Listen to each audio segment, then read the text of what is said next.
ठीक है, तो यही मूल है। तो हमें इसीलिए भारत का संविधान और भारत की जो शासन प्रणाली है उसको इसी इसी तरीके से समझना है।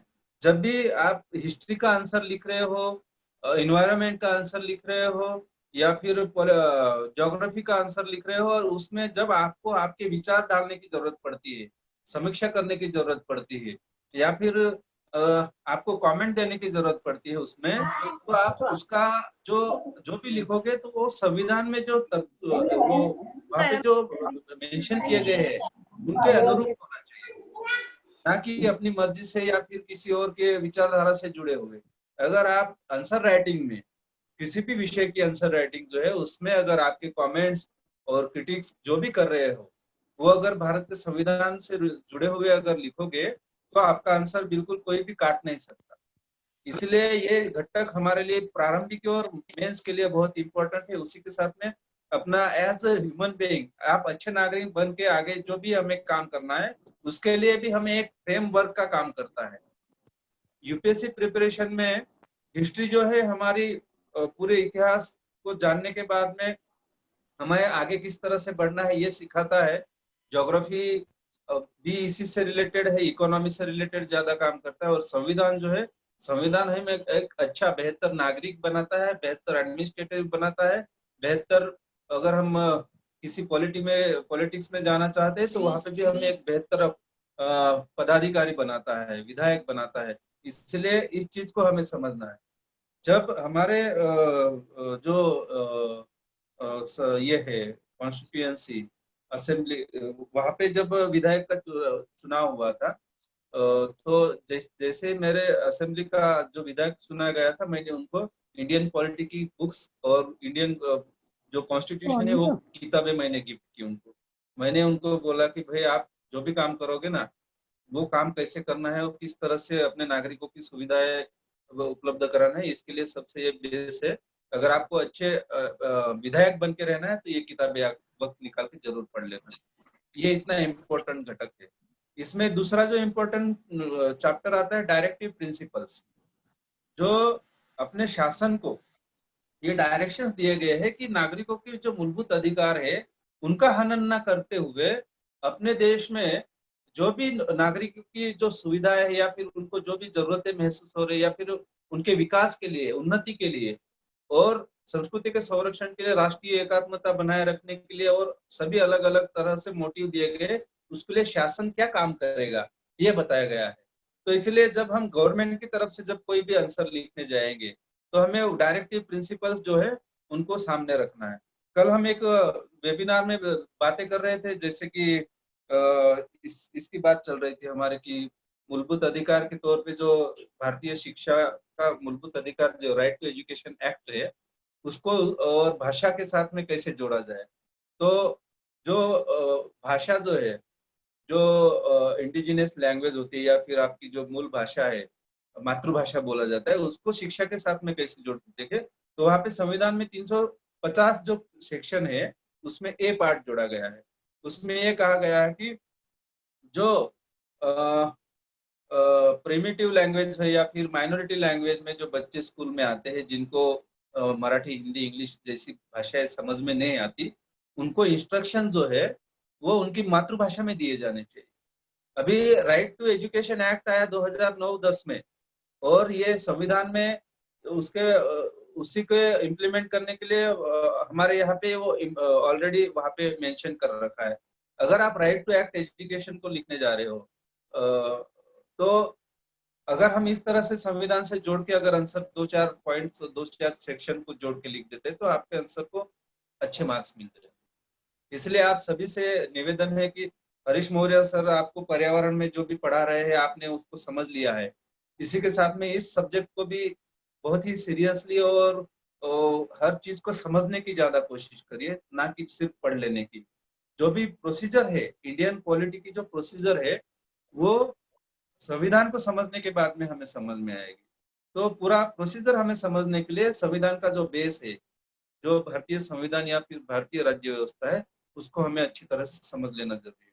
यहाँ पे आज जो इंट्रोडक्शन रहेगा इसमें, जिसमें बताया जाएगा कि हमें पूरे सिलेबस को कवर करने के लिए हमें क्या क्या क्या क्या पढ़ना है, कैसे लेक्चर अटेंड होने वाले हैं, उनको आप अच्छी तरह से समझ लीजिए। और दूसरे आप सभी से निवेदन ये है कि जो और बच्चे हैं जुड़े हुए, जो कि स्टेट सर्विसेज कर रहे हो या फिर सिविल सेवा में भी हो, तो उनको भी इसके साथ जोड़ने की कोशिश करिए। आप कोई भी एग्जाम अगर प्रिपेयर कर रहे हैं तो इसके लिए ये इंडियन पॉलिटी है, वो बिल्कुल ही बहुत ही इम्पोर्टेंट घटक है। इसीलिए सभी और छात्रों से भी आप रिक्वेस्ट करें कि इस वेबिनार का, इस मिशन का ज्यादा से ज्यादा लाभ उठाए। और दूसरी बात है कि जो 27 तारीख को हमारा लास्ट संडे जो है, उस दिन एक टेस्ट रहेगा पर्यावरण पे। उसका जो टॉपिक्स है वो आपको एक दो दिन में ग्रुप पे शेयर कर दिए जाएंगे, किस घटक पे टेस्ट रहेगा और उस टेस्ट का स्वरूप कैसा रहेगा, प्रारूप कैसा रहेगा, ये भी आपको हरीश मौर्य सर समझा देंगे। तो आप उसके लिए भी प्रिपरेशन करना है। टेस्ट में आपको अच्छे मार्क्स लाने हैं, ना कि सिर्फ अटेंडेंस बनाना है। तो आप हमारी जो मेहनत है उसको आप कितनी तरह से, किस तरह से सीरियसली ले रहे हैं, किस तरह से उसको आप समय दे रहे हैं, वो हमें उससे समझ में आएगा। तीसरी बात यह है कि 2021 की जो पढ़ाई आप कर रहे हैं उसमें हमारे तो संडे टू संडे लेक्चर्स जो हो रहे हैं, उनका दो मकसद है। एक तो आपको उस विषय के बारे में अच्छी तरह से समझ बनाना और एक सही दिशा देना। दूसरी बात यह है कि आपको इस परीक्षा में जो आप प्रिपरेशन कर रहे हैं उसके साथ में आपको जोड़े रखना। ना कि अगर हम ये लेक्चर्स ना ले तो महीने में, 2 महीने में अगर हम एक दिन आपसे मिले तो आप जिस तरह से पढ़ाई में लगे रहने चाहिए उस तरह से नहीं लगे रहे। इसलिए ये तो चलता ही रहेगा, लेकिन आप सेल्फ स्टडी भी करें, आप खुद का प्लान बनाएं। और 2021 की जो प्रारंभिक है उसकी तो, और मेंस है जो कि पूरी परीक्षा की जो प्रोसीजर है उसका सिलेबस और टाइम टेबल दोनों चीजें आ गई है।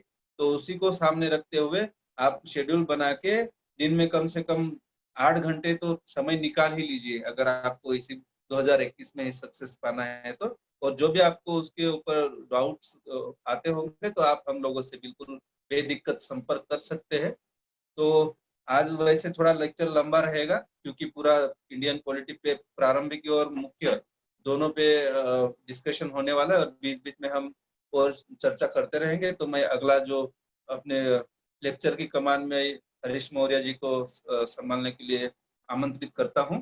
और इसी के साथ में आज लोकेश मुजालदा जी थोड़े पर्सनल काम से यानी कि इंदौर की तरफ गए, इसलिए आज का जो टेक्निकल काम है वो लक्ष्मण पावरा सर संभालेंगे। तो मैं हरीश मौर्य सर जी को निवेदन करता हूँ कि आप आज का नया लेक्चर का अच्छी तरह से शुभारंभ करें और ज्यादा से ज्यादा बच्चों को इनका लाभ मिले।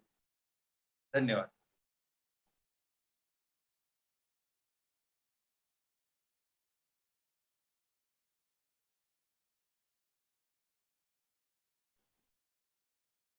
अनम्यूट कर लीजिए सर, माइक अनम्यूट।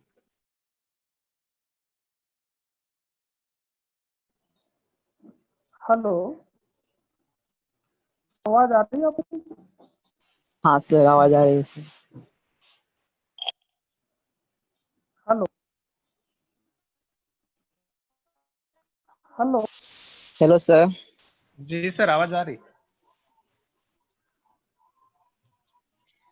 हेलो, हाँ आवाज आ रही सर, आवाज आ रही।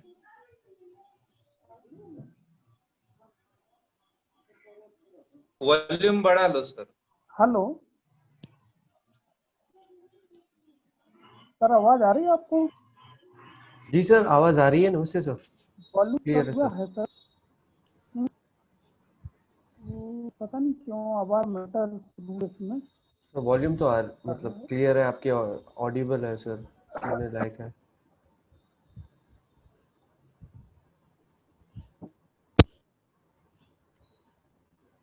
हेलो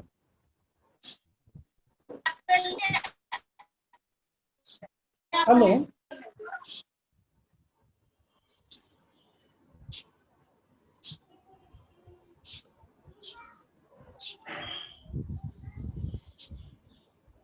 जी सर, आवाज आ रही है? हेलो, आवाज आ रही है सर? आवाज आ रही है पर बहुत ही कम आवाज आ रही है। चलिए शुरू हरीश करते सर, हैं। इससे आपकी पहले आवाज नहीं आ रही। आवाज नहीं आ रही थी सर आ रही है, आवाज आ रही है, आपकी आवाज आ रही? किया ओके। जाए। आ रही है। बिल्कुल आ रही है। आ रही है आवाज? ठीक है सर, कंटिन्यू करिए।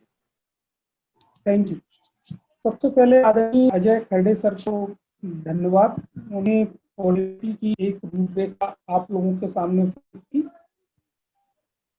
दूसरा, आज इकोलॉजी और इकोसिस्टम अर्थात इन्वायरमेंट सब्जेक्ट का आज की क्लास को रोका गया है, और रोकने का कारण टेक्निकल कारण भी है, और साथ में क्योंकि इंडियन पॉलिसी सिस्टम का आज इंट्रोडक्शन का लेक्चर है, और ये इंट्रोडक्शन लेक्चर थोड़ा सा बस होने के कारण हमने आज इन्वायरमेंट की क्लास को बंद दिया है। परंतु अगले संडे से इन्वायरमेंट और इंडियन पॉलिसी सिस्टम दोनों क्लास साथ साथ चलेंगे। इस क्लास को शुरू करने से पहले मैं एक दो चर्चा स्टूडेंट से करना चाहूँगा। जैसे हमारा ग्रुप है मिशन ISIS, जो कि अजय खरडे सर द्वारा बनाया है। इसमें एक स्टूडेंट ने एक मैसेज किया कि भाई मैं प्रतिज्ञा लेता हूँ भविष्य में मैं अपने माँ बाप को धो नहीं दूंगा या जो पढ़ाई दूंगा। अच्छा लगा मुझे, और काफी लोगों को अच्छा लगा होगा। ठीक है, अच्छी बात है, और ऐसी प्रतिज्ञा हर स्टूडेंट को करना चाहिए। मुझे ऐसी आशा है, उम्मीद करेंगे और माँ बाप को धोखे नहीं देंगे और अपनी पढ़ाई निरंतर लगातार जारी रखेंगे। परंतु ये बात ना करते हुए मन में एक प्रतिज्ञा लीजिए वाली कि हर कोई व्हाट्सअप ना करना लगे, मन में प्रतिज्ञा ले आए, ईमान से पढ़ाई करें।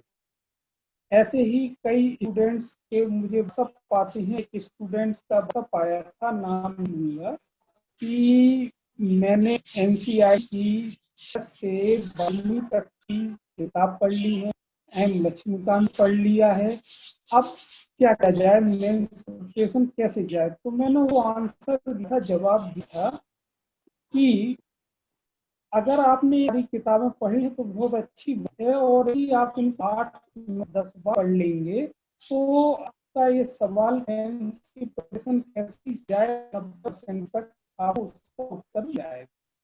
तो मेरा यहाँ क्या है कि हम जा किताबों को न पढ़ते हुए कोई किताबें कई बार। चलिए अब हम शुरू करते हैं आज की प्रोसेस।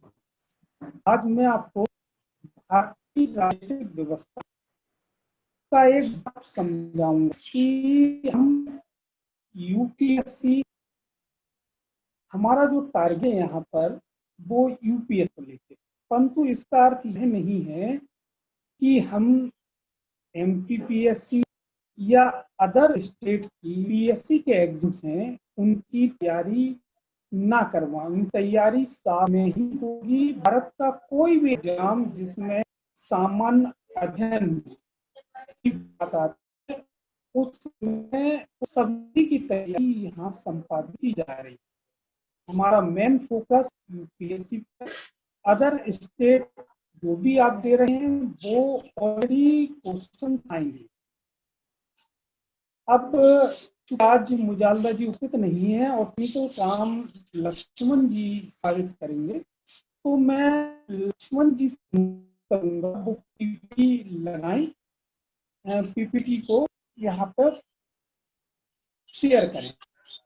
लक्ष्मण जी सर जी।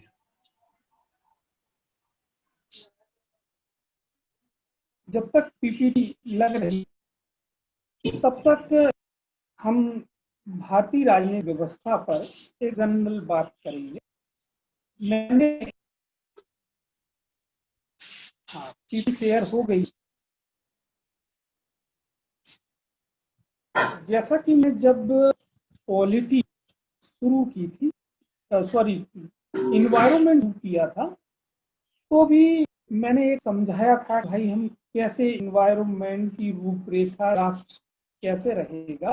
उसी प्रकार से आज जब मैं पॉलिटी शुरू कर रहा हूँ तो इस पॉलिटी का ड्राफ्ट कैसे रहेगा, स्टूडेंट को क्या पढ़ा है और मैं कैसे कैसे पढ़ाऊंगा, इस चीज का आज मैं करा।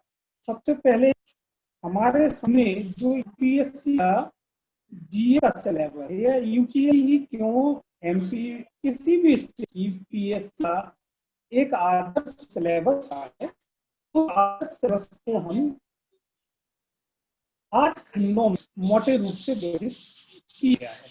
उन खंडों के नाम पढ़ूंगा। पहला है कला एवं संस्कृति, पहला खंड कला एवं संस्कृति का। लक्ष्मण जी अगर को मतलब पेन से कर सकें तो कहिएगा। पहला है कला एवं संस्कृति, दूसरा है इतिहास, तीसरा है भूगोल, विश्व एवं भारत का भूगोल, चौथा है पर्यावरण एवं पारिस्थितिकी, जो कि हम ऑलरेडी पढ़ रहे हैं, पर्यावरण एवं पारिस्थितिकी। पांचवा है विज्ञान एवं प्रौद्योगिकी, और छठा है भारतीय राज्य व्यवस्था, इंडियन पॉलिटी सिस्टम, जिसको हम पढ़ने जाएंगे। इसको मैंने चौखाने कर रखा है, हम शुरू करेंगे।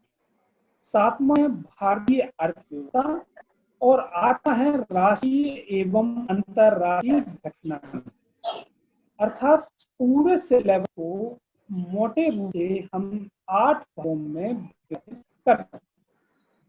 मैंने इन आठों के नाम को बताए हैं कि इस तरह हम डिवाइड करेंगे। ऐसा नहीं कि डिवाइडन 8 है, 9, 10 हो सकते हैं, परंतु मोटे रूप से जो डिवाइडन है वो इसी प्रकार से होगा। इसमें देखिए जैसे अभी जो वर्तमान पर्यावरण एवं पारिस्थितिकी की चल रही है, जैसे ही पर्यावरण एवं पारिस्थितिकी की समाप्त होगी, मैं भारतीय इतिहास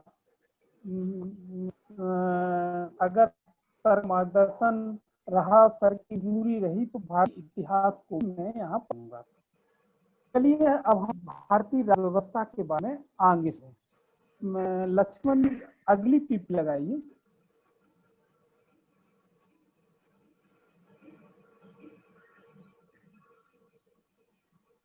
थोड़ा सा ऊपर की,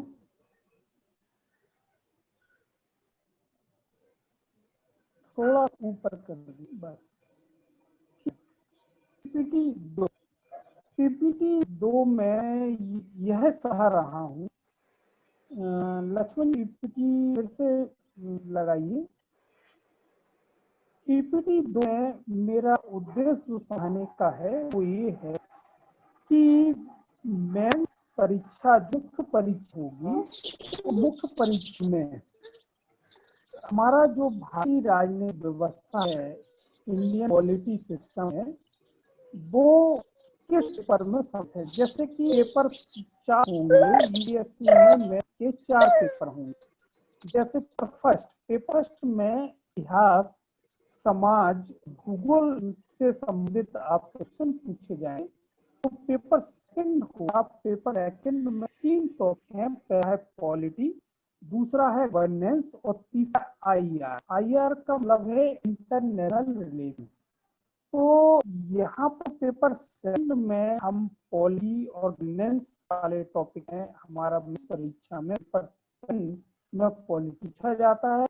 पेपर थर्ड में इकोनॉमी है, विज्ञान एवं प्रौद्योगिकी आता है, पर्यावरण पारिस्थितिकी आता है, और डिजास्टर मैनेजमेंट आता है।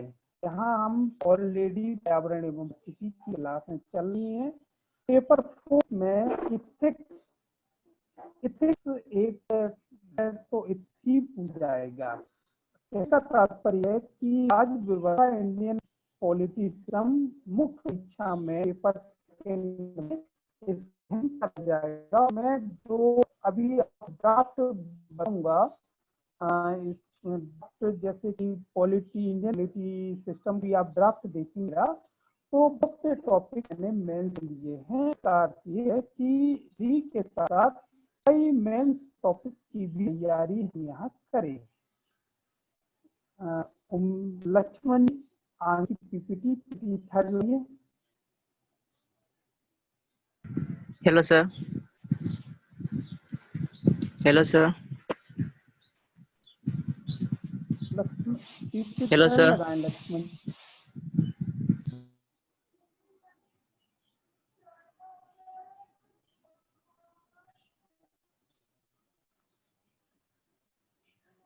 जब तक ठीक, थोड़ा और ऊपर की लक्ष्मण जी पीठ को, बस। देखिए, इंडियन पॉलिटी सिस्टम, भारतीय राजनीतिक व्यवस्था, भारतीय राजनीतिक व्यवस्था को मैंने 3 सेक्शंस में विभाजित किया है। हम की जो तैयारी है वो 3 सेक्शन में करेंगे, सेक्शन ए, सेक्शन बी और सेक्शन सी। सेक्शन ए में क्या क्या कराएंगे, सेक्शन बी में क्या कराएंगे और सेक्शन सी में कराएंगे। सेक्शन सी में क्या कराएंगे, इसको क्लियर करेंगे। मुझे लगता है एक मैसेज आया है कि वो क्लियर नहीं आ रही है। पता नहीं है वॉइस क्या हो रहा है, मुझे आप लोगों की वॉइस पूरी क्लियर नहीं आ रही। सर जब बता रहे थे तो कट कट के वॉइस आ रही थी। मैं कोशिश कर रहा हूँ कि दूसरे मोबाइल नेट है मेरा और उसमें जूम खुल जाए तो वहाँ करने लगेंगे। जब तक नहीं आ रही क्लियर तब तक आप ये देखिए, स्लाइड देखिए, आप अच्छी तरह समझ सकते हैं क्या क्या रहेगा। भारतीय राजनीतिक व्यवस्था को 3 सेक्शन में पाया जाएगा, सेक्शन ए, सेक्शन बी और सेक्शन सी। सेक्शन ए में हम आधारभूत अवधारणाएं, शब्दावली पढ़ाएंगे। दूसरा टॉपिक जो हम पढ़ाएंगे, संविधान सभा एवं संविधान निर्माण को पढ़ाएंगे। तीसरा हम प्रस्तावना को पढ़ाएंगे। चौथा संघ एवं राज्य क्षेत्र को पढ़ाएंगे और पांचवा नागरिक संबंधी प्रावधान को पढ़ाएंगे। अब हम आते हैं आधारभूत अवधारणा में। आधारभूत अवधारणा में कुछ शब्दावलियां लिखेंगे, उन शब्दावलियों को देखे और पांचवा जो तो पढ़ा रहे हैं नागरिक संबंधी प्रावधान है, उसमें हमारे टॉपिक होंगे। पहला नागरिकता का होगा, दूसरा मौलिक अधिकार का होगा, तीसरा निर्देशक तत्व होंगे और चौथा मूल कर्तव्य होगा। कहना तात्पर्य है सेक्शन ए पूरा नागरिकता से संबंधित प्रावधान है। अगर आज की नहीं भी आ रही है तो यहाँ पर पीपीटी को देख भी आप सकते हैं कि क्या क्या पढ़ा जाएगा। से अनुरोध करूंगा कि पीपीटी अगली लगाएं। लक्ष्मण जी। Hello sir. हाँ जी। सर वो आवाज है ना सर आपकी हाँ, कट कट के आ रही है पीपीटी सर।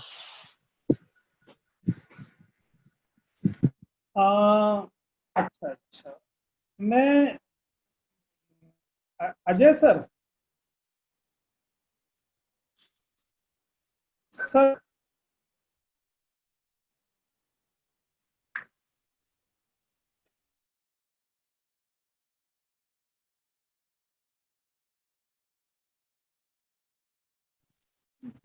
हाँ हरीश सर।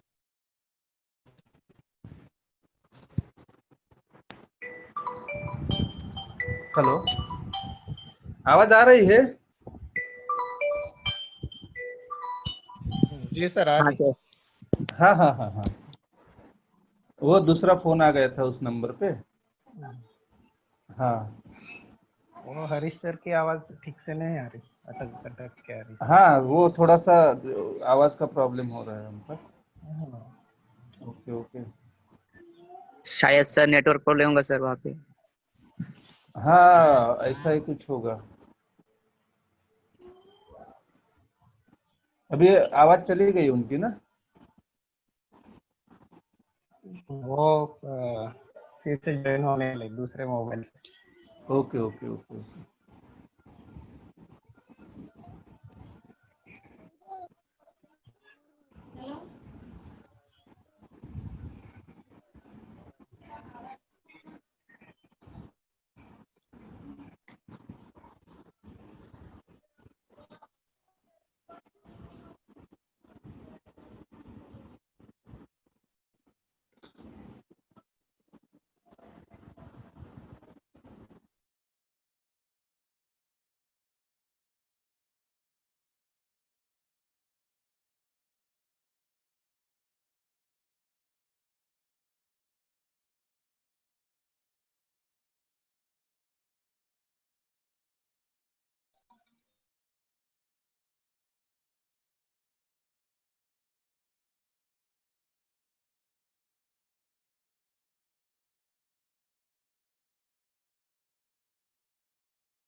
हाँ सर का आवाज का इश्यू है, इसलिए 2 मिनट में वो जुड़ रहे हैं। आवाज का प्रॉब्लम क्लियर करके तब तक जो स्टूडेंट से अगर कोई इश्यू हो तो डिस्कस कर सकते हैं, कोई डाउट हो।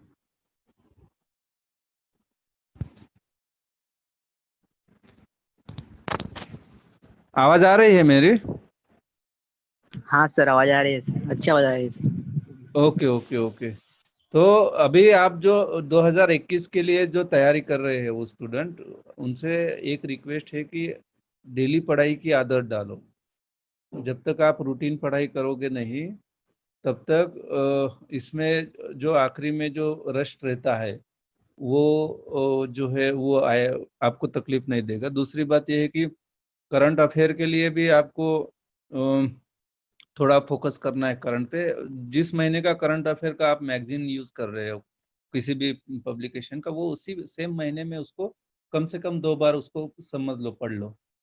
वो आखिरी आखिरी में जब एग्जाम करीब आ जाती है तो हम सभी 10-12 महीने का जो करंट अफेयर है वो एक एक 8-15 दिन में उसको अगर हम समअप करने की कोशिश करते हैं तो पूरा नहीं हो पाता। तीसरी बात, आप डेली न्यूज देखने की आदत डालो और अखबार जो है अखबार पढ़ने की आदत डालो। उससे क्या होगा कि करंट अफेयर के लिए आपको ज़्यादा मशक्कत करनी नहीं पड़ेगी। वो जो एडिटोरियल होते हैं उनको थोड़ा सर फोकस करना उस। हरीश सर जुड़ चुके हैं। Okay okay. तो हरीश सर आवाज आ रही है अभी?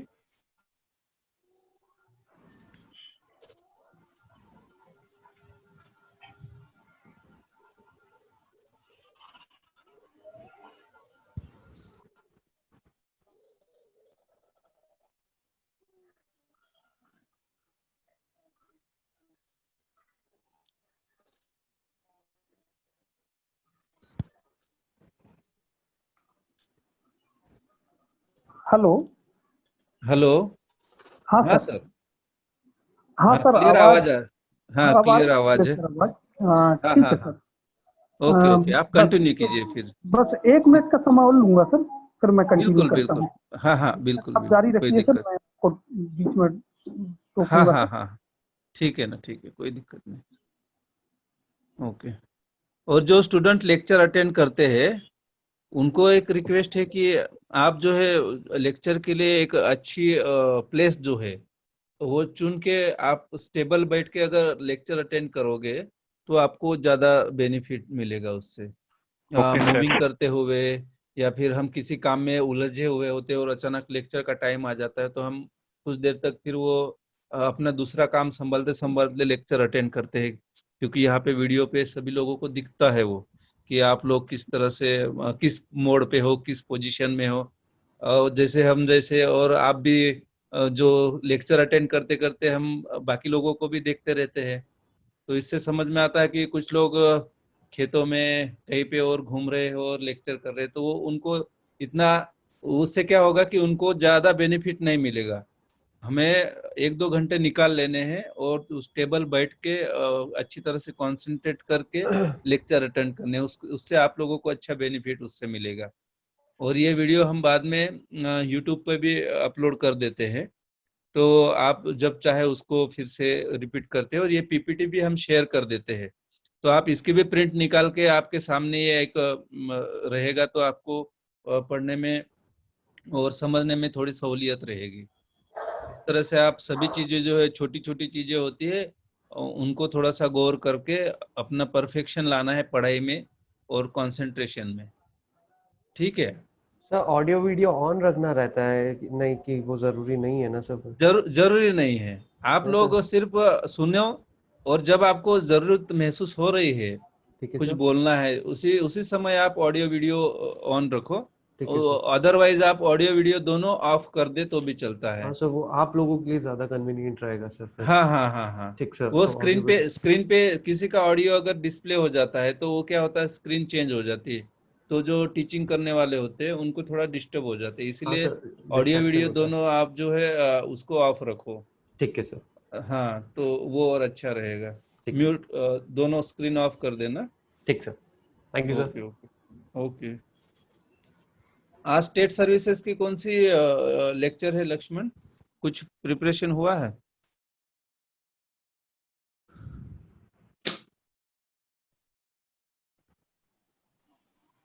लक्ष्मण आवाज सुनाई दे रही है? हाँ जी सर, जी सर। हम्म। आज ऑफ है सर जी, वो युवराज सर लेने वाले थे लेकिन उनका कोई काम निकल गया इसलिए। ओके ओके ओके ओके, ठीक है ठीक है। नेक्स्ट टाइम से नेक्स्ट संडे में खुद लेने वाला हूँ मैथ पे विथ व्हाइट बोर्ड पे। Okay okay okay. उसकी तैयारी और चल आज रही थी। जो भी स्टूडेंट यहाँ पे जुड़े हुए हैं उनको मैं एक लेक्चर के साथ में ही, हाँ जुड़ गए सर। जी सर। ओके ओके क्षमा चाहता हूँ सर, आज पता नहीं कौन टेक्निकल प्रॉब्लम हो रही है मोबाइल में। नहीं, अब अभी नहीं तो होगी। आपकी आवाज क्लियर, हाँ अभी क्लियर हो गई आवाज अब आपकी। हाँ, उम्मीद है कि अब बिल्कुल नहीं होगी। हाँ हाँ हाँ हाँ अब स्टार्ट करें सर? हाँ, स्टार्ट करिए। Okay okay. चलिए, पीपी लक्ष्मण जी, इस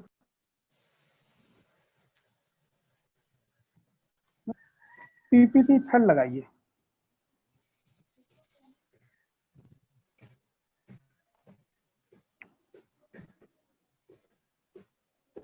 हाँ, पीपीटी थर्ड जी। यहाँ पे मैं ये समझा रहा था कि भारतीय राजनीतिक जो व्यवस्था है उसको हम 3 सेक्शन में कंप्लीट करेंगे। सेक्शन ए में जो हम कंप्लीट करेंगे वो है आधारभूत अवधारणाएं।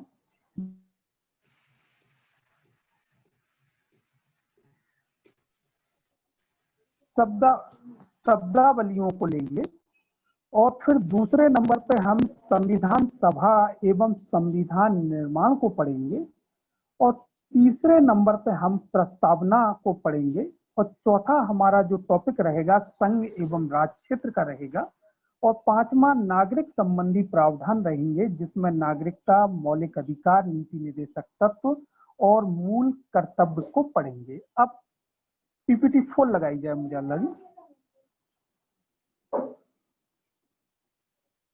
पीपीटी 4 में हम सेक्शन बी की तरफ जाएंगे। सेक्शन बी में हम संघ की जो संघ सरकार, राज्य सरकार, न्यायपालिका और स्थानीय स्वशासन को पढ़ेंगे। मतलब 4 टॉपिक को पढ़ेंगे: संघ सरकार, राज्य सरकार, न्यायपालिका और स्थानीय स्वशासन। संघ सरकार में हम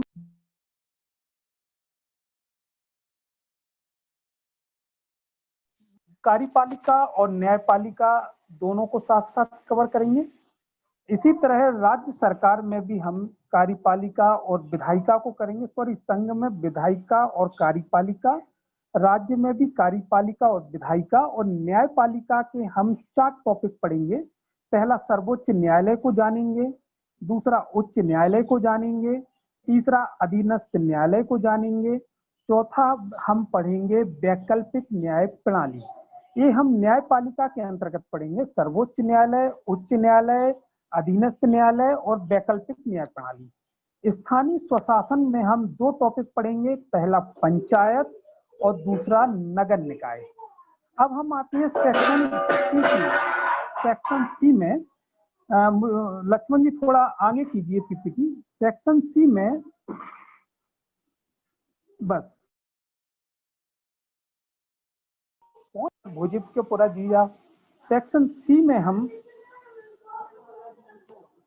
केंद्र राज्य संबंध को पढ़ेंगे जिसमें हम विधायी संबंध, कार्यपालिकी संबंध और वित्तीय संबंध को पढ़ेंगे। इसी के साथ हम विभिन्न आयोग एवं संस्थाओं को पढ़ेंगे सेक्शन सी के अंतर्गत। तीसरा टॉपिक में हम भारत में निर्वाचन को पढ़ेंगे और चौथा टॉपिक में हम जम्मू कश्मीर को पढ़ेंगे। जम्मू कश्मीर में जो विशेष उपबंध हैं एवं जो वर्तमान स्थिति है, आपको पता है जम्मू कश्मीर की वर्तमान स्थिति जो है एक केंद्र शासित प्रदेश बना दिया गया है जम्मू कश्मीर को। हम जो नवीनतम स्थिति है उसको हम पढ़ेंगे। पांचवा टॉपिक हम अनुसूचियां को पढ़ेंगे और छठवां टॉपिक हम प्रमुख संशोधन को पढ़ेंगे। लक्ष्मण जी, पीपीटी, अगली पीपीटी लगाइए।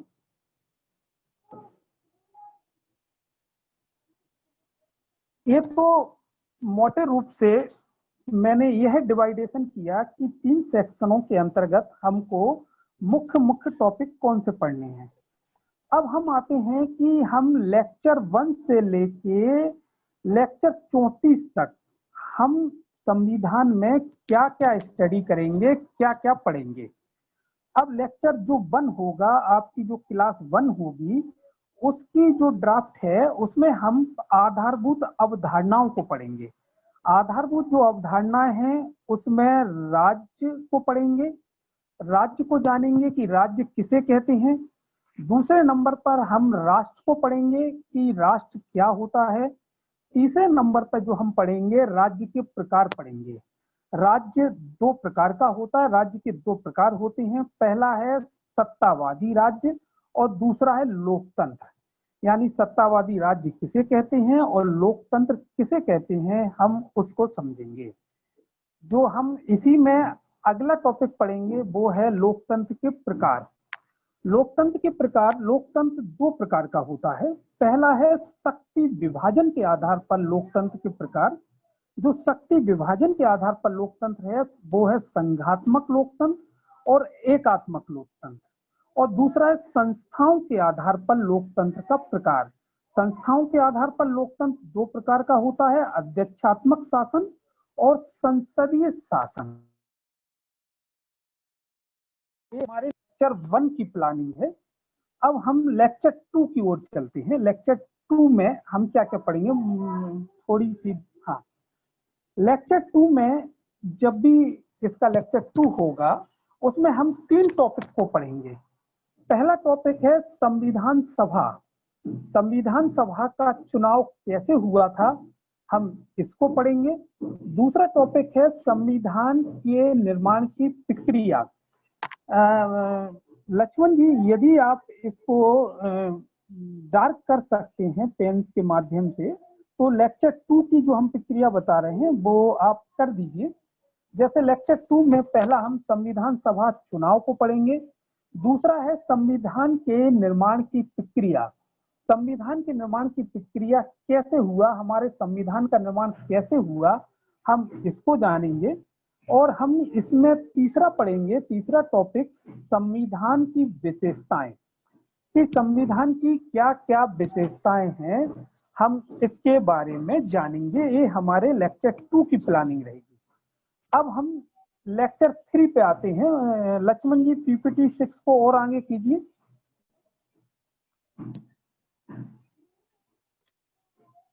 हाँ, थैंक यू। लेक्चर 3 में हम संविधान की प्रस्तावना क्या है, प्रस्तावना का, इस प्रस्तावना में हम पढ़ेंगे संविधान की प्रस्तावना के स्रोत क्या है, संविधान का स्रोत क्या है। दूसरे नंबर पे हम पढ़ेंगे शासन का, तीसरे नंबर पर शासन का स्वरूप पढ़ेंगे। और लक्ष्मण जी, अभी हम प्रस्तावना पढ़ रहे हैं। प्रस्तावना में पहला हम जो टॉपिक पढ़ेंगे वो है संविधान का स्रोत। दूसरा हम टॉपिक पढ़ेंगे वो है सत्ता का स्वरूप। और तीसरा जो हम टॉपिक पढ़ेंगे, वो जो तीसरा टॉपिक है शासन का लक्ष्य है। और इसी लेक्चर 3 में हम विभिन्न अवधारणाएं, और अगला टॉपिक पढ़ेंगे क्या प्रस्तावना संविधान का अंग है, क्या प्रस्तावना संशोधनीय है। क्योंकि जो हमारा लेक्चर 3 रहेगा, लेक्चर 3 में हम संविधान का स्रोत, सत्ता का स्वरूप और शासन का लक्ष्य, इसके साथ ही हम विभिन्न अवधारणाएं पढ़ेंगे। क्या, और हम इसमें जानेंगे कि क्या प्रस्तावना संविधान का अंग है। और अगला हम पढ़ेंगे क्या प्रस्तावना संशोधनीय है। लेक्चर 4, लेक्चर 4 में जो हमारे सामने है, वो लेक्चर 4 में हम पढ़ेंगे भारत संघ, भारत संघ और राज्य, इसके बारे में हम समझेंगे।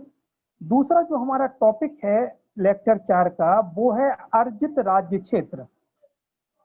ऐसे अर्जित राज्य क्षेत्र का अर्थ होता है कि किसी दूसरे देश से कोई क्षेत्र हम अपने देश में शामिल कर लें, उसको बोलते हैं अर्जित राज्य क्षेत्र।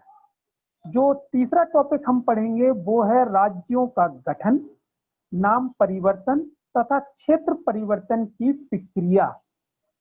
मतलब राज्यों का गठन कैसे होता है, अगर राज्य के हम नाम का परिवर्तन करना चाहें तो राज्यों का नाम कैसे परिवर्तन होगा और उसके परिवर्तन की प्रक्रिया क्या होगी, इसको हम जानेंगे। अगला टॉपिक के रूप में हम लेंगे राज्यों का पुनर्गठन। 1947 से 1956 तक, जब से हमारा देश आजाद हुआ है तब से हमने राज्यों का पुनर्गठन कैसे कैसे किया, ये 1947 से और 1956, आपको याद होगा कि मध्य प्रदेश राज्य का गठन 1956 में हुआ था। तो 1947 से 1956 तक राज्यों का गठन पुनर्गठन कैसे किया, उसके लिए कौन कौन से आयोग बने, इसके बारे में हम जानेंगे। फिर अगले टॉपिक के रूप में हम राज्यों के पुनर्गठन को फिर से पढ़ेंगे, परंतु वो 1956 से 2019 तक राज्यों का पुनर्गठन कैसे हुआ। आपने 2019 में देखा होगा जम्मू कश्मीर और लद्दाख दो नए केंद्र शासित प्रदेश बनाए गए हैं, उनको कैसे बनाया गया हम यहाँ उनको समझेंगे। लक्ष्मण जी पीपीटी को थोड़ा सा आगे कीजिए और अगली पीपीटी को हम पढ़ेंगे। अगली लेक्चर जो हमारा लेक्चर 5 होगा, नीचे लाइए पीपीटी। लेक्चर 5 जो होगा, लेक्चर 5 में जो टॉपिक्स हम पढ़ेंगे वो अभी थोड़ी देर से हम डिस्प्ले करेंगे। मुजाल्ला जी सॉरी लक्ष्मण जी पीपीटी को थोड़ा सा नीचे कीजिए, 6 नंबर की पीपीटी को नीचे कीजिए।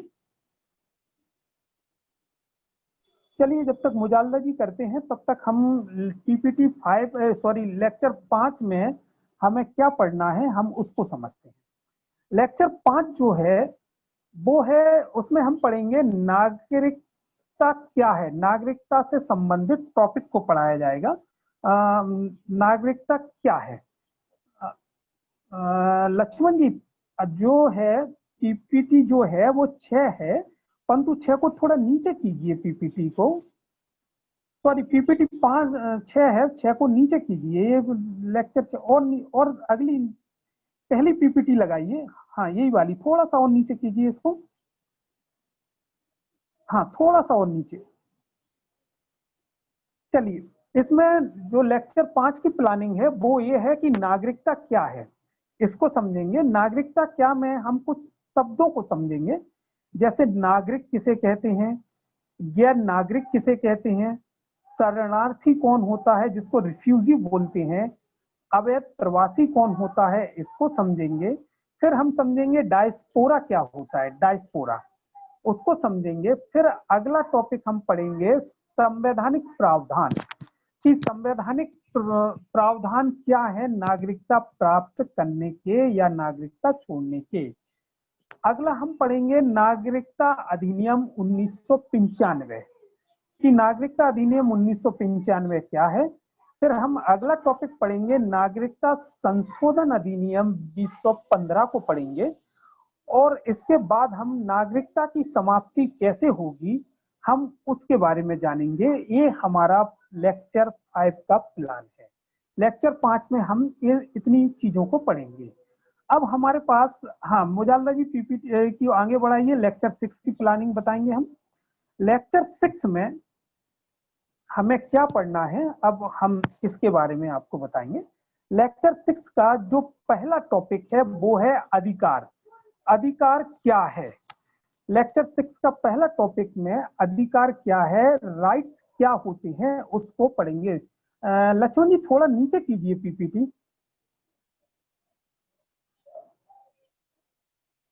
अधिकार क्या है इसको जानेंगे। दूसरा टॉपिक हम जो लेक्चर 6 का पढ़ेंगे वो है मानवाधिकार। मानवाधिकार में यूएन का घोषणा पत्र, यूएन का घोषणा पत्र 1948 क्या है उसको जानेंगे, मानवाधिकार को। लक्ष्मण जी, ये आप लेक्चर 7 को डिस्प्ले कर रहे हैं, इसके थोड़ा पीपीटी को नीचे कर देंगे तो लेक्चर 6 की प्लानिंग आ जाएगी अपने पास। थोड़ा और नीचे कीजिए। हाँ यही, धन्यवाद। पहला टॉपिक हम इसमें अधिकार क्या है इसको जानेंगे। दूसरा जो टॉपिक हम पढ़ेंगे मानवाधिकार, यूएन का घोषणा पत्र 1948 क्या है इसको समझेंगे। तीसरा जो टॉपिक है मौलिक अधिकार का इतिहास, हिस्ट्री ऑफ फंडामेंटल राइट क्या रहा है, हम उसको जानेंगे। अगला जो टॉपिक इसी में लेंगे मौलिक अधिकार का वर्गीकरण, क्लासिफिकेशन ऑफ फंडामेंटल राइट्स क्या है उसको समझेंगे। फिर अगले टॉपिक के रूप में संविधान में वर्णित अन्य अधिकार, मौलिक अधिकार को छोड़कर, मतलब मौलिक अधिकार का तो हम वर्णन करेंगे ही और साथ में जो अन्य अधिकार हैं उनके बारे में जानेंगे। फिर हम आएंगे अनुच्छेद 12 और अनुच्छेद 13 की ओर।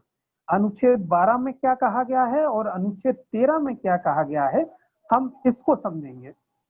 इसके बाद हम अनुच्छेद 14 आर्टिकल 14 समानता का अधिकार क्या है, हम उसको जानेंगे। लक्ष्मण जी पीपीटी को थोड़ा आगे कीजिए। अब लेक्चर 7 की प्लानिंग समझाएंगे हम बच्चों को। ये लेक्चर 6 तक की हम प्लानिंग आपको बता चुके हैं। अब लेक्चर 7 की प्लानिंग कैसी रहेगी हम इसके बारे में हम करेंगे। बुझाला पीपीटी को आगे कीजिए, धन्यवाद। लेक्चर 7 में हम 4 टॉपिक को पढ़ेंगे। पहला टॉपिक अनुच्छेद 15 भेदभाव से मुक्ति। इस पर एक फिल्म भी बनी थी आर्टिकल 15, शायद आप लोगों ने देखी होगी। अगर नहीं देखी आर्टिकल 15 तो कृपया करके देख लें, बहुत अच्छी पिक्चर है। आर्टिकल 16 में हम अगला जो हमारा टॉपिक रहेगा वो है आर्टिकल 16। आर्टिकल 16 में हम पढ़ेंगे लोक नियोजन में अवसर की समता, यानी कि जितनी भी सरकारी सेवाएं हैं वहां सबको समान अवसर प्रदान किए जाएंगे। फिर जो हमारा अगला टॉपिक होगा वो होगा आरक्षण, रिजर्वेशन। आरक्षण में हमें जो संविधान में जो क्या कहते हैं कि प्रावधान हुए हैं, 2 केस बहुत प्रसिद्ध हैं आरक्षण के बारे में। पहला है इंदिरा साहिनी केस और दूसरा है एम नागराज केस। हम इंदिरा साहिनी केस को और एम नागराज के केस को हम जानेंगे कि उन केसेस में क्या दिया गया है। फिर आरक्षण के बाद जो अगला टॉपिक होगा वो होगा आर्थिक आधार पर आरक्षण। 103वां संविधान संशोधन आपने देखा होगा, अभी रिसेंटली आर्थिक आधार पर आरक्षण किया गया है, उसे 103वां संविधान संशोधन किया गया है। यह कैसे हुआ, आर्थिक आधार पर आरक्षण क्या है, हम इसको समझेंगे। अब हम ये हमारी लेक्चर 7 की प्लानिंग थी। अब हम लेक्चर 8 पे आते हैं कि लेक्चर 8 की प्लानिंग हमारी कैसे कैसे क्या क्या रहेगी। लक्ष्मण जी थोड़ा सा पीपीटी को आगे कीजिए, लेक्चर 8 की प्लानिंग समझाएं। लेक्चर 8 का जो पहला टॉपिक होगा वो होगा अनुच्छेद 17। अनुच्छेद 17 आर्टिकल 17 आपको अच्छी तरह से पता है। आर्टिकल 17 है अस्पृश्यता का अंत। अस्पृश्यता मतलब अनटचेबिलिटी। दूसरा जो हम आर्टिकल पढ़ेंगे वो पढ़ेंगे अनुच्छेद 18। तीसरा जो हम आर्टिकल पढ़ेंगे वो है अनुच्छेद 19 स्वतंत्रता का अधिकार। हम इन आर्टिकल्स को समझेंगे। फिर इसी में जो हम अगला टॉपिक पढ़ेंगे वो है वाक अभिव्यक्ति एवं अन्य स्वतंत्रताएं, इसको जानेंगे। इसके बाद हम इसी में जो अगला टॉपिक है वो है निर्बंधन, रिस्ट्रिक्शन। इसको इंग्लिश में रिस्ट्रिक्शंस कहते हैं। निर्बंधन मतलब कि क्या क्या हमने इन पर रोक लगाई है, क्या जैसे कि हमने आर्टिकल 17, 18, 19 में बातें कही हैं तो इनके अपवाद कौन कौन से होंगे हम इसको समझेंगे। इस तरह से ये हमारा लेक्चर 8 रहेगा। अब अगली पीपीटी लक्ष्मण जी लगाइए। सॉरी, हाँ लेक्चर 8 हो गया। अगर अगली पीपीटी लगाइए तो लेक्चर 9 की हम प्लानिंग विद्यार्थियों को समझाएंगे कि लेक्चर 9 में हम क्या क्या करेंगे। अनीता पानी देना। लेक्चर 9 जो है उसमें जो पहला टॉपिक होगा वो होगा अपराध में दोष सिद्धि से संरक्षण। ये आर्टिकल 20 के तहत है। अपराध में दोष सिद्धि से संरक्षण article 20।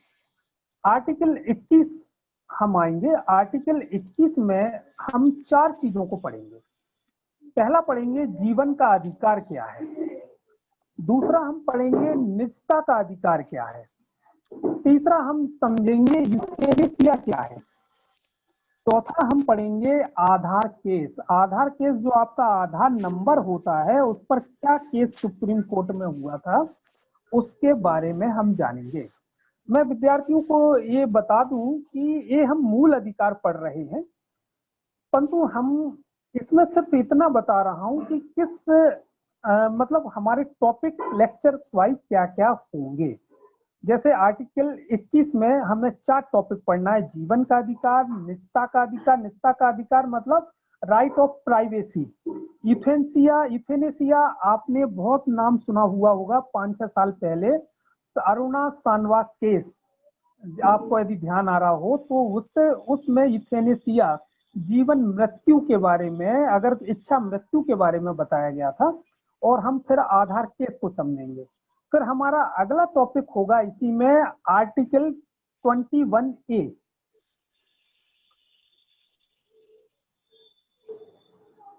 Article 21A, Laxman ji PPT को करिए।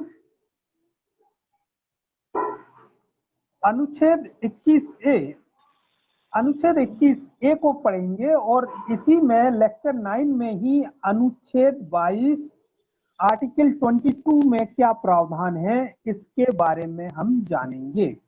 ये हमारा लेक्चर 9 है।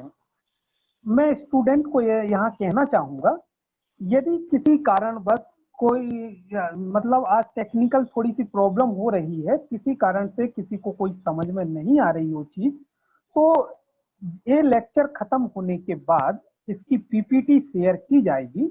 आप पीपीटी को एक बार अच्छे से पढ़ लें और समझ लें कि किस लेक्चर में हमें क्या पढ़ाया जाना है।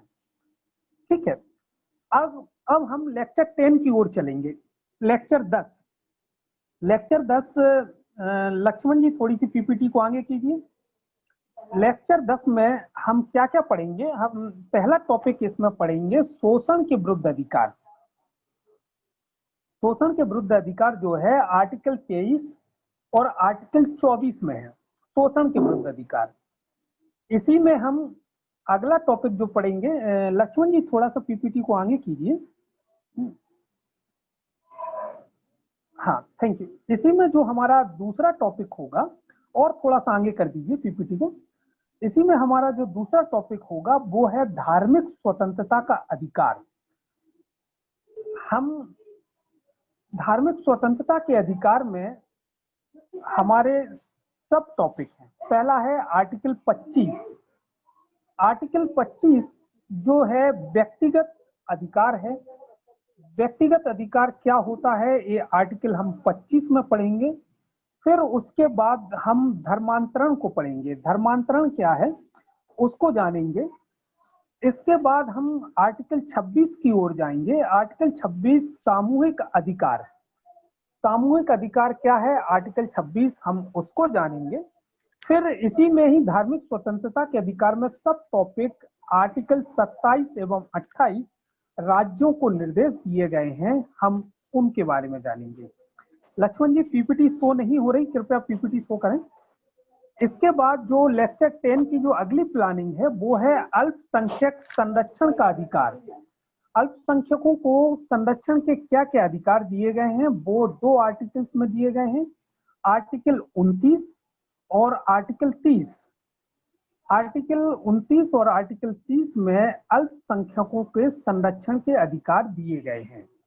अर्थात लेक्चर 10 में जो हम टॉपिक हैं हमारे वो हैं, पहला टॉपिक है शोषण के विरुद्ध अधिकार आर्टिकल 23 और आर्टिकल 24। दूसरा है धार्मिक स्वतंत्रता का अधिकार। धार्मिक स्वतंत्रता के अधिकार में सब टॉपिक हैं आर्टिकल 25 व्यक्तिगत अधिकार होता है आर्टिकल 25। फिर है धर्मांतरण। धर्मांतरण फिर आर्टिकल 26 को हम पढ़ेंगे, सामूहिक अधिकार। और फिर इसके बाद का टॉपिक है आर्टिकल 27 एवं 28 राज्यों को निर्देश। इसी में हम पढ़ेंगे अल्पसंख्यक संरक्षण का अधिकार, आर्टिकल 29 और आर्टिकल 30 को हम पढ़ेंगे। लक्ष्मण जी अगली पीपीटी लगाइए, पीपीटी 9। इकडे दुसऱ्या डोंगराला झाड आहे इकडे मागच अगली पीपीटी लगाइए। हाँ आगे बढ़ाइए उसको, पीपीटी को। लेक्चर 11। लेक्चर 11 की जो हम प्लानिंग रहेगी वो सबसे पहले लेक्चर 11 में हम अनुच्छेद 31 संपत्ति के अधिकार को समझेंगे कि संपत्ति का अधिकार क्या है। वर्तमान में संपत्ति के अधिकार को कानूनी अधिकार बना दिया गया है। अब संपत्ति का अधिकार नहीं है, परंतु ये पहले संपत्ति का अधिकार था।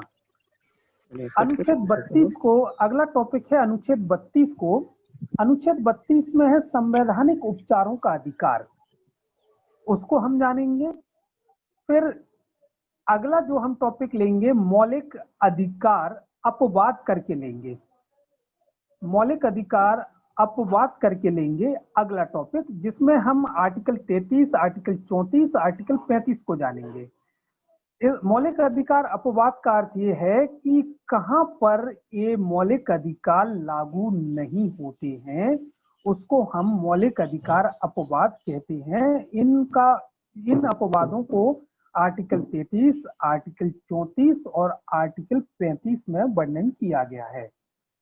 अगला इसी में जो हम पढ़ेंगे वो है नीति निर्देशक तत्व का महत्व। मतलब नीति निर्देशक तत्वों को हम जानेंगे। फिर हम इसी में नीति निर्देशक तत्व के वर्गीकरण को जानेंगे, तत्व का वर्गीकरण कैसे किया जाए। फिर अगला हम इसी में टॉपिक लेंगे सामाजिक आर्थिक न्याय का सिद्धांत। ये हमारे लेक्चर 11 के टॉपिक्स हैं कि लेक्चर 11 में हम इस हिसाब से हम पढ़ेंगे। लक्ष्मण जी पीपीटी को आगे करिए और आगे कीजिए। लेक्चर 12 की प्लानिंग आ गई है अब आपके सामने। लेक्चर 12 में सबसे पहला टॉपिक जो हम लेंगे वो है गांधीवादी सिद्धांत। महात्मा गांधी के सिद्धांत कौन कौन से थे हम इसको जानेंगे। दूसरा नंबर जो टॉपिक रहेगा वो है अंतरराष्ट्रीय संबंध संबंधी सिद्धांत, यानी जो इंटरनेशनल रिलेशन के जो सिद्धांत हैं हम उनको समझेंगे। तीसरा टॉपिक हम विविध लेंगे, जो कुछ छूट गया होगा वो हम मिसेलियस विविध में पूरा करेंगे। जो चौथा टॉपिक होगा वो होगा नीति निर्देशक तत्व बनाम मूल अधिकार। हम इसको समझेंगे कि नीति निर्देशक और मूल अधिकार में क्या अंतर होता है। फिर हम इसी में अगला टॉपिक लेंगे मौलिक कर्तव्य, फंडामेंटल ड्यूटीज। ये हमारी लेक्चर 12 की प्लानिंग है। अब लेक्चर 13 की प्लानिंग हम समझते हैं। लक्ष्मण जी थोड़ा आगे कीजिए पीपीटी को। लेक्चर 13 में हम संघ की कार्यपालिका अर्थात हम कार्यपालिका पर आ जाएंगे। संघ की कार्यपालिका को पढ़ेंगे। संघ की कार्यपालिका में जो पहला टॉपिक हम पढ़ेंगे वो राष्ट्रपति के बारे में पढ़ेंगे। दूसरा टॉपिक हम पढ़ेंगे राष्ट्रपति की योग्यता एवं शर्तें पढ़ेंगे। और तीसरा टॉपिक हम राष्ट्रपति का निर्वाचन, महाभियोग तथा अन्य उपबंध को पढ़ेंगे। मतलब लेक्चर 13 में हम संघ की ओर जाएंगे, संघ की कार्यपालिका को समझेंगे और कार्यपालिका में सबसे पहले राष्ट्रपति को समझेंगे। दूसरे नंबर पर राष्ट्रपति की योग्यता एवं शर्तों के बारे में समझेंगे। तीसरे नंबर पर राष्ट्रपति का निर्वाचन कैसे होता है, महाभियोग की प्रक्रिया क्या है और अन्य उपबंध को जानेंगे। पीपीटी को आगे करिए लक्ष्मण जी। हाँ, लेक्चर 14 नीचे करिए, थोड़ा सा और नीचे कीजिए लक्ष्मण जी। पीपीटी को नीचे कीजिए, मतलब लेक्चर 14 पे आना है, लेक्चर 16 है। आप ऊपर ले जाइए, थोड़ा सा और ऊपर, थोड़ा सा और ऊपर ले जाइए। चलिए जब तक लक्ष्मण जी पीपीटी को लगाते हैं, लेक्चर 14 की मैं प्लानिंग आपको बता दूं। लेक्चर 14 में जो सबसे पहला टॉपिक होगा वो होगा राष्ट्रपति की शक्तियां। लक्ष्मण जी अगर थोड़ा पीपीटी को नीचे कर देंगे तो लेक्चर 14 की प्लानिंग आ जाएगी। ये लेक्चर 15 की शो हो रही है, थोड़ा सा नीचे कर दें आप। हाँ बस, ये लेक्चर 14 की फर्स्ट जो टॉपिक होगा वो है राष्ट्रपति की शक्तियां। राष्ट्रपति की शक्तियों में हम 4 शक्तियों को यहाँ पर कवर करेंगे। पहला है कार्यपालिका संबंधी शक्तियां, दूसरी है विधायी शक्तियां, तीसरा है सैन्य शक्ति, चौथी है न्यायिक शक्ति। अब हम लेक्चर 15 को समझते हैं, लेक्चर 15 की प्लानिंग। लेक्चर 15 में सबसे पहले हम जो पढ़ेंगे राष्ट्रपति की आपातकालीन शक्तियों को पढ़ेंगे। राष्ट्रपति की जो आपातकालीन शक्तियां हैं हम उनके 3 प्रकार से पढ़ेंगे। पहला पढ़ेंगे राष्ट्रीय आपातकाल। अब राष्ट्रीय आपातकाल आर्टिकल 352 में है।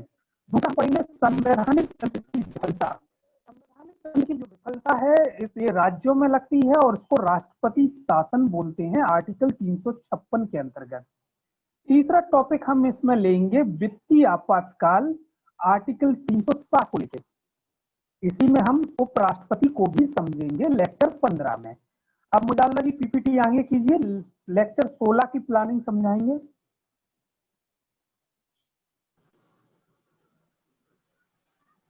थोड़ा सा और ऊपर ले जाइए, थोड़ा सा नीचे लाइए। लेक्चर 16 की जो प्लानिंग है इसमें जो पहला टॉपिक है लेक्चर 16 का वो है प्रधानमंत्री एवं मंत्री परिषद। प्रधानमंत्री के बारे में जानेंगे और उसकी मंत्री परिषद के बारे में जानेंगे। दूसरा जो लेक्चर 16 का टॉपिक है वो है संसद। संसद में हम लोकसभा को जानेंगे, राज्यसभा को जानेंगे। संसद में लोकसभा और राज्यसभा को जानेंगे। लोकसभा के बारे में हम ये समझेंगे कि लोकसभा की संरचना कैसी होती है, लोकसभा का चुनाव कैसे होता है, लोकसभा का कार्यकाल क्या है। इसी प्रकार से हम राज्यसभा को समझेंगे, राज्यसभा की संरचना क्या है, राज्यसभा का चुनाव कैसे होता है और उसका राज्यसभा का कार्यकाल कैसे होता है। इसी में जो अगला टॉपिक है वो हम लेंगे सदस्यों की योग्यताएं या निर्योग्यताएं। मतलब योग्यताएं क्या हैं या निर्योग्यताएं क्या हैं सदस्यों की। इसी में हम अगला टॉपिक जो लेंगे वो है स्थानों की रिक्ति। यदि लोकसभा या राज्यसभा का कोई स्थान रिक्त हो जाता है तो हम उसकी पूर्ति कैसे की जाती है, किन नियमों के तहत नए चुनाव कराए जाते हैं। और इसी में हम समझेंगे दल बदल कानून। दल बदल कानून काफी समाचारों में रहा है। आपने देखा होगा अभी मध्य प्रदेश में जो कांग्रेस की सरकार थी उसके कई विधायक वहां से टूटकर बीजेपी में शामिल हुए। तो इस दल बदल कानून को हम समझेंगे। लक्ष्मण जी आगे बढ़ाइए पीपीटी को।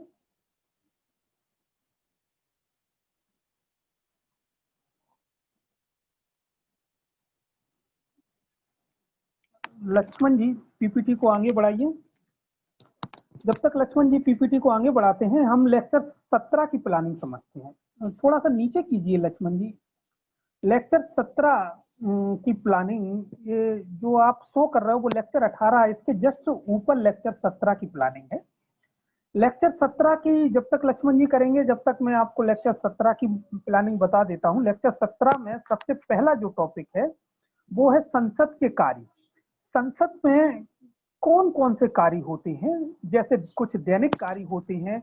और दूसरा टॉपिक इसमें लेंगे विधेयकों का वाचन।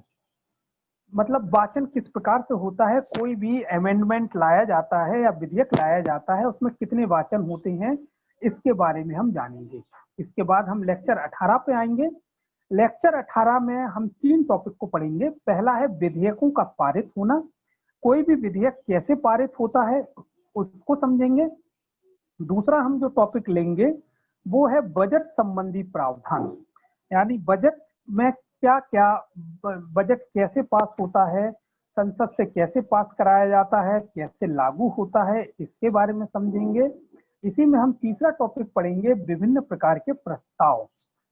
कौन कौन से प्रस्ताव हैं जो इसमें लाए जाते हैं, इनको इनके बारे में हम जानेंगे, जैसे कि संविधान संशोधन प्रस्ताव क्या होता है, साधारण विधेयक क्या होता है, इसके बारे में हम समझेंगे, धन विधेयक क्या होता है, वित्त विधेयक क्या होता है, इनके बारे में हम यहाँ पर समझेंगे।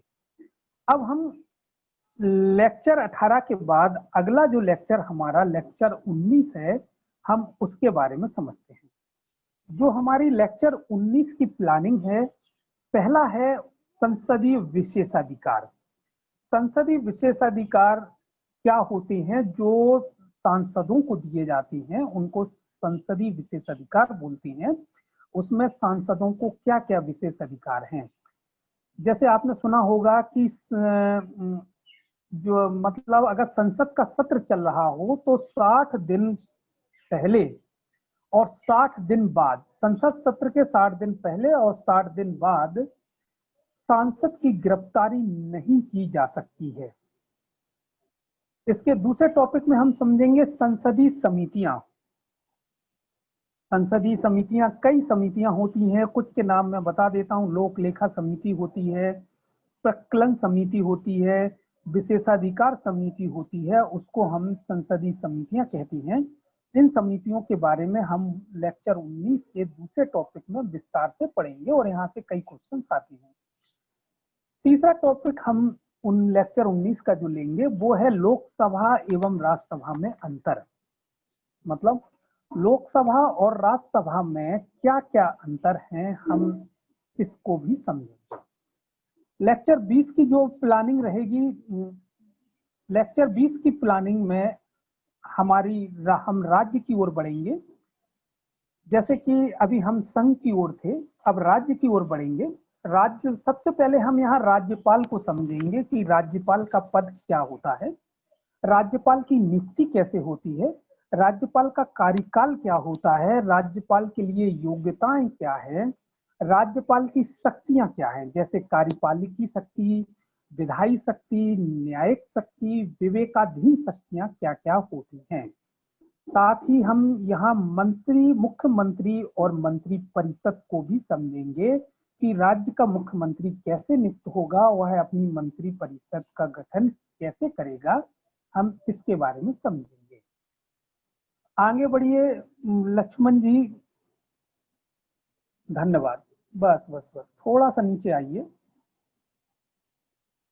हम इसके बाद लेक्चर 21 की तरफ बढ़ेंगे।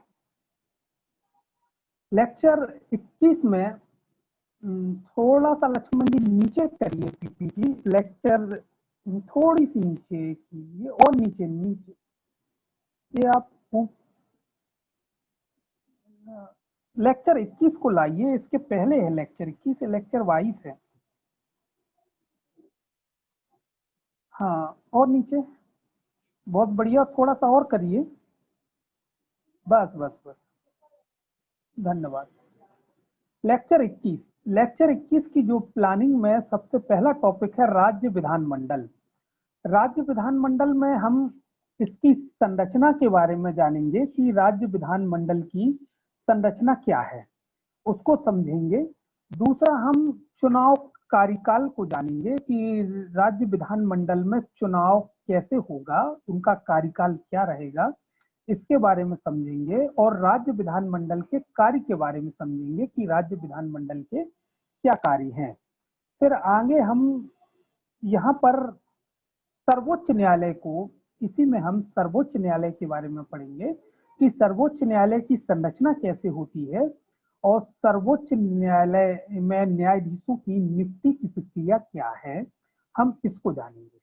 लेक्चर 22 की प्लानिंग ये लेक्चर 21 में पढ़ाया जाएगा और इसके बाद हम लेक्चर 22 को समझेंगे। लेक्चर 22 में सबसे पहले हम समझेंगे कि सर्वोच्च न्यायालय का कार्यकाल, मतलब सर्वोच्च न्यायालय का कार्यकाल यहाँ न्यायाधीश का कार्यकाल है और उनके हटाने की प्रक्रिया क्या है, सर्वोच्च न्यायालय के न्यायाधीश को हटाने की प्रक्रिया क्या है। और यही हम पढ़ेंगे एनजेएसी, एनजेएसी को हम समझेंगे। और दूसरे टॉपिक पे हम लेंगे सर्वोच्च न्यायालय का क्षेत्राधिकार। क्षेत्राधिकार क्या क्या होता है सर्वोच्च न्यायालय का, इसमें हम पढ़ेंगे प्रारंभिक क्षेत्राधिकार, दूसरा अपीलीय क्षेत्राधिकार, तीसरा रिट अधिकारिता, चौथा है परामर्शदात्री क्षेत्राधिकार।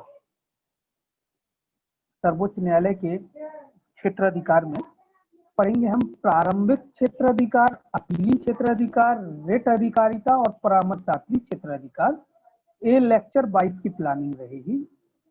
लेक्चर 23 में हम जो हमारी प्लानिंग है, लेक्चर 23 में सबसे पहले हम इसमें आएंगे टॉपिक में, तो सर्वोच्च न्यायालय संबंधी अन्य प्रावधान। अन्य प्रावधान का अर्थ ये है कि ऊपर के लेक्चर में जो सर्वोच्च न्यायालय को पढ़ाया जा रहा है उसमें से जो भी शेष प्रावधान है हम यहाँ कवर करेंगे। फिर इसी में हम उच्च न्यायालय को लेंगे, हाई कोर्ट को लेंगे। हाई कोर्ट की संरचना क्या है, हाई कोर्ट की नियुक्ति कैसे होती है, हाई कोर्ट में न्यायाधीशों की नियुक्ति कैसे होती है, हम इसकी प्लानिंग को समझेंगे। लेक्चर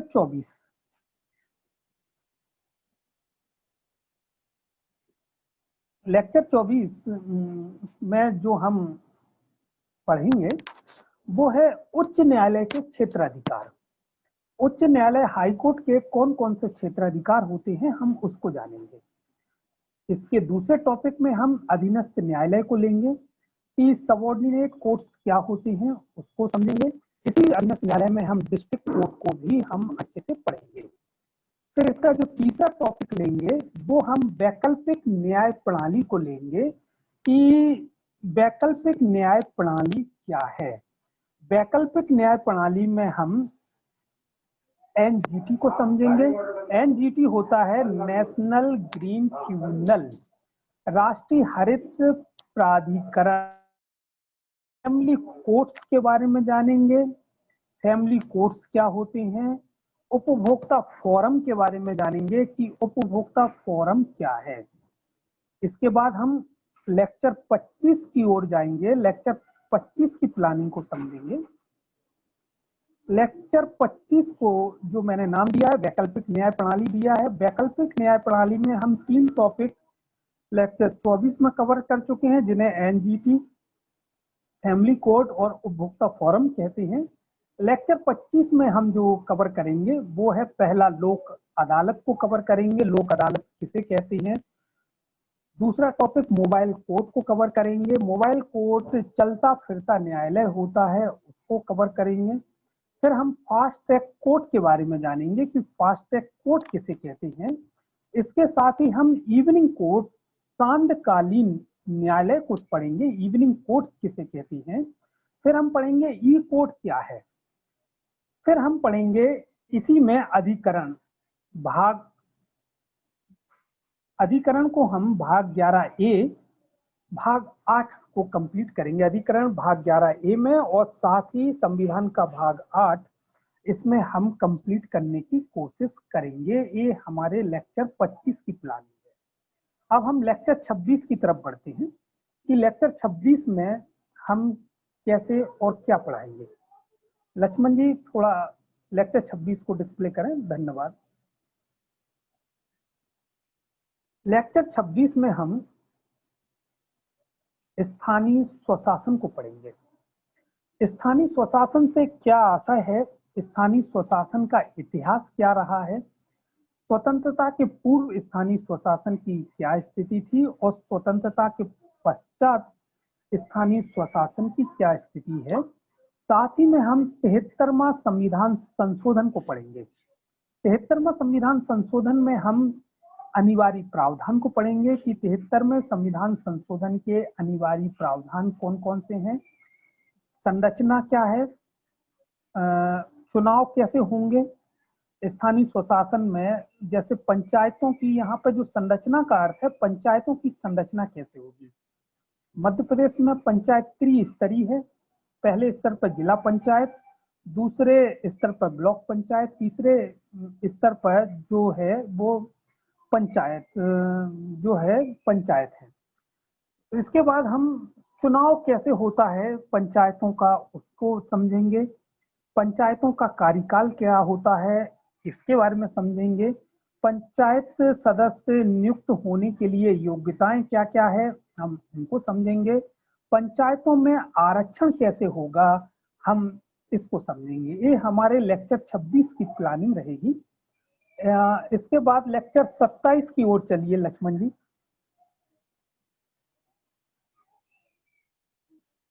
लेक्चर 27, लेक्चर 27 में हम जो हमारा टॉपिक होंगे वो स्थानीय स्वशासन ही है।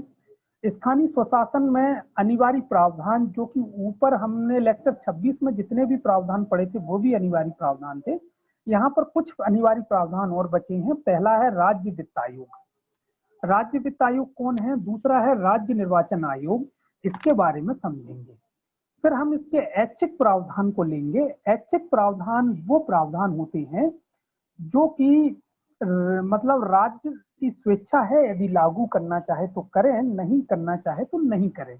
ये प्रत्येक राज्य पर छोड़ा गया है, उनकी इच्छा पर छोड़ा गया है, परंतु जो अनिवार्य प्रावधान है प्रत्येक राज्य को फॉलो करने होंगे अनिवार्य प्रावधान। ऐच्छिक प्रावधान को समझेंगे। फिर हम पेशा एक्ट 1996 को समझेंगे। पेशा एक्ट क्या है? अभी हम सिर्फ टॉपिक को बता रहे हैं कि हम भाई इंडियन पॉलिटी सिस्टम में क्या क्या पढ़ने जा रहे हैं। एक ड्राफ्ट बता रहा हूँ, ड्राफ्ट को समझा रहा हूँ इंडियन पॉलिटी सिस्टम का। अभी हम किसी भी टॉपिक की चर्चा नहीं, विस्तार से चर्चा नहीं करेंगे, क्योंकि हम विस्तार से चर्चा करने लगे तो हम अपना ड्राफ्ट भूल जाएंगे। हम विस्तार से चर्चा लेक्चर 27 में करेंगे प्रत्येक टॉपिक की। तो यहाँ पेशा एक्ट 1996 को समझेंगे। फिर अगला टॉपिक के रूप में नगर निकाय भाग 9A को समझेंगे। जो नगर निगम है, नगर पालिका है, नगर पंचायत है, इसमें सारी चीजें आएंगी भाग 9A। फिर हम सहकारी समितियों को लेंगे, भाग 9B में आती हैं सहकारी समितियां, उनको हम समझेंगे। इस तरह ये हमारा लेक्चर 27 की प्लानिंग है। अब लेक्चर 28 की प्लानिंग लक्ष्मण जी लगाइए, धन्यवाद। लेक्चर 28 में हम केंद्र राज्य संबंध को समझेंगे। रिलेशन विद सेंट्रल स्टेट को हम समझेंगे। इन संबंधों को हम 3 प्रकार से समझेंगे। पहला है विधायी संबंध क्या होते हैं, केंद्र राज्य के बीच विधायी संबंध क्या होते हैं, हम उसको जानेंगे। दूसरा कार्यपालिकी संबंध को जानेंगे। तीसरा अंतरराज्यीय नदी जल प्राधिकरण। अंतरराज्यीय नदी जल प्राधिकरण क्या है, हम इसको जानेंगे। अंतरराज्यीय नदी जल प्राधिकरण को समझेंगे। अर्थात लेक्चर जो 28 रहेगा उसमें हम 3 टॉपिक को पढ़ेंगे: विधायी संबंध, कार्यपालिकी संबंध, अंतरराज्यीय नदी जल विवाद प्राधिकरण। अब हम लेक्चर 29 की तरफ चलते हैं। लेक्चर 29 में जो हम समझेंगे वो क्या क्या समझेंगे। पहला इसमें जो हम टॉपिक पढ़ेंगे वो है केंद्र राज्य संबंध। केंद्र राज्य संबंध में अंतरराज्यीय परिषद की क्या भूमिका होती है, हम उसको जानेंगे। फिर हम वित्तीय संबंध को पढ़ेंगे। वित्तीय संबंध में 2 टॉपिक हम लेंगे वित्तीय संबंध के अंतर्गत। इसमें पहला टॉपिक लेंगे कर संबंधी संबंध और दूसरा टॉपिक लेंगे अनुदान, ग्रांट, उसको पढ़ेंगे। फिर तीसरा टॉपिक इसमें पढ़ेंगे विशेष श्रेणी के राज्य। जो राज्य की श्रेणियां हैं, विशेष श्रेणी के राज्य को समझेंगे कि विशेष श्रेणी के राज्य किसे कहते हैं, विशेष श्रेणी के राज्य कौन से होते हैं। फिर हम इसी में अगला टॉपिक जो लेंगे वो लेंगे GST. GST goods and service tax, माल एवं सेवा कर को बारे में समझेंगे कि जीएसटी क्या है, जीएसटी के फायदे क्या हैं, इसके बारे में हम आपको समझाने का प्रयास करेंगे। फिर जो इसका आखिरी टॉपिक हम लेंगे वित्त आयोग को फाइनेंस कमीशन के बारे में समझेंगे कि फाइनेंस कमीशन क्या है। ये हमारी लेक्चर 29 की प्लानिंग रहेगी कि लेक्चर 29 में हम इन चीजों को समझेंगे। अब इसके बाद हम जो आते हैं लेक्चर 30 की ओर बढ़ेंगे। लक्ष्मण जी लेक्चर 30 की ओर ले चलिए। लेक्चर 30 में जो है हम पढ़ेंगे पहला टॉपिक जो अभी हम पढ़ रहे हैं केंद्र राज्य संबंध, उसका शेष भाग केंद्र राज्य संबंध का वो रहेगा। फिर हम पढ़ेंगे प्रमुख समितियां और आयोग। प्रमुख समिति और आयोग में जो हम पहली समिति पढ़ेंगे वो पढ़ेंगे राजमन्नार समिति। दूसरी हम समिति पढ़ेंगे सरकारिया आयोग, और तीसरी हम पढ़ेंगे पुंछी आयोग।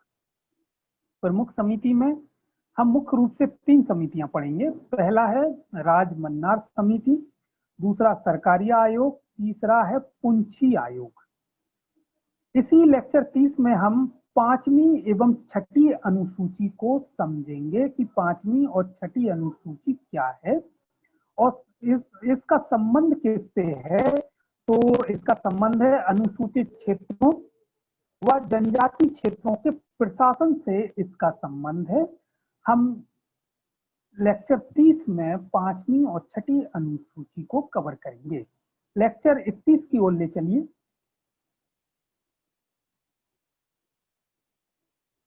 लेक्चर 31 में जो हम 3 टॉपिक का अध्ययन करेंगे। पहला है हम अध्ययन जो करेंगे संघ एवं राज्य के अधीन सेवाओं के बारे में जानेंगे, और इसमें संघ लोक सेवा और राज्य लोक सेवा आयोग का हम अध्ययन करेंगे कि यूपीएससी और स्टेट सर्विस कमीशन क्या होता है, इसके बारे में हम समझेंगे। फिर इसके बाद हम आपको ले जाएंगे नियंत्रक एवं महालेखा परीक्षक सीएजी पर। Controller and auditor general CAG एक बहुत ही महत्वपूर्ण संवैधानिक पद होता है, उसके बारे में हम पढ़ेंगे कि ये सीएजी कौन है, क्या काम है। फिर हम अगला टॉपिक इसी में राष्ट्रीय मानवाधिकार आयोग को पढ़ेंगे कि राष्ट्रीय मानवाधिकार आयोग क्या है, ह्यूमन राइट्स कमीशन, इसके बारे में समझेंगे लेक्चर 31। अब लेक्चर 32 की ओर ले चलिए लक्ष्मण जी। लेक्चर जो 32 में जो हम पहला टॉपिक पढ़ेंगे वो पढ़ेंगे नीति आयोग।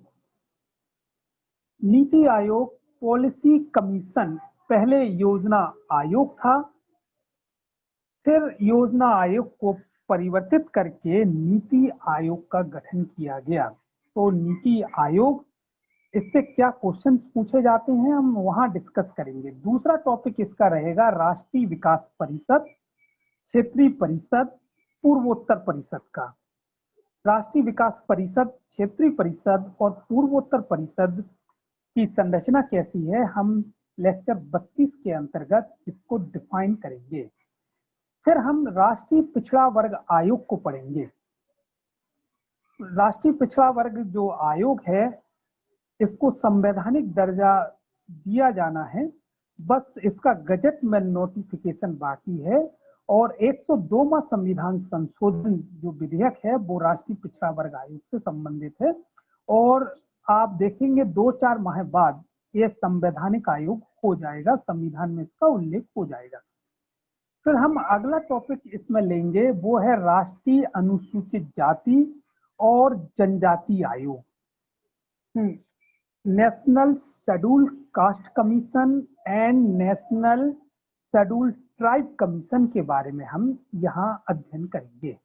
इसी में हम लोकपाल का अध्ययन करेंगे कि लोकपाल क्या है, लोकपाल की संरचना कैसी है, लोकपाल का संगठन क्या है, इसके अंतर्गत कौन कौन सदस्य लोकपाल के दायरे में आएंगे, हम इसका अध्ययन लेक्चर 32 की प्लानिंग में करेंगे।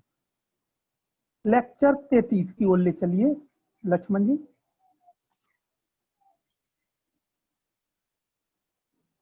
लेक्चर 33 में जो हम पढ़ने जाएंगे, पहला टॉपिक हम पढ़ेंगे केंद्रीय सतर्कता आयोग, सीबीसी जिसे कहते हैं, सेंट्रल विजिलेंस कमीशन।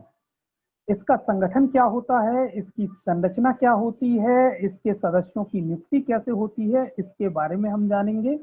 इसके दूसरे टॉपिक जब हम इसमें लेंगे तो दूसरा टॉपिक हम लेंगे केंद्रीय अन्वेषण bureau, central bureau of investigation, CBI.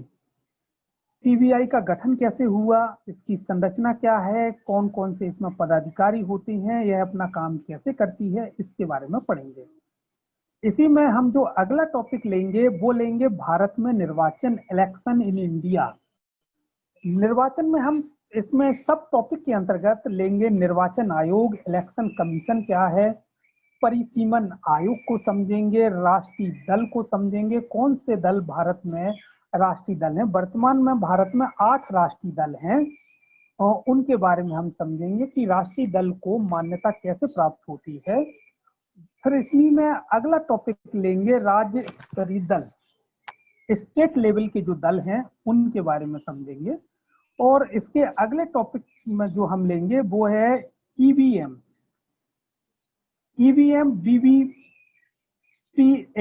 बीवीपीएटी, जो निर्वाचन में जो मशीन यूज होती है, एक तो ईवीएम होती है, एक बीवीपीएटी होती है, उसको लेके क्या प्रचार है, उसको लेके क्या मान्यता है, उसको लेके क्या विरोध है, हम यहाँ उसका अध्ययन करेंगे। ये लेक्चर 33 की प्लानिंग रहेगी। लेक्चर 34 की ओर ले चलिए और ये आखिरी लेक्चर होगा हमारा, लेक्चर 34। लेक्चर 34 में जम्मू कश्मीर को समझेंगे, क्योंकि जम्मू कश्मीर में कुछ समय पहले, 8-9 महीने पहले, इसमें जम्मू कश्मीर में काफी परिवर्तन हुए हैं। जैसे कि जम्मू कश्मीर के जो विशेष अधिकार थे आर्टिकल 370 के तहत, उन अधिकारों को समाप्त करके जम्मू कश्मीर और लद्दाख 2 केंद्र शासित प्रदेश बना दिए गए हैं।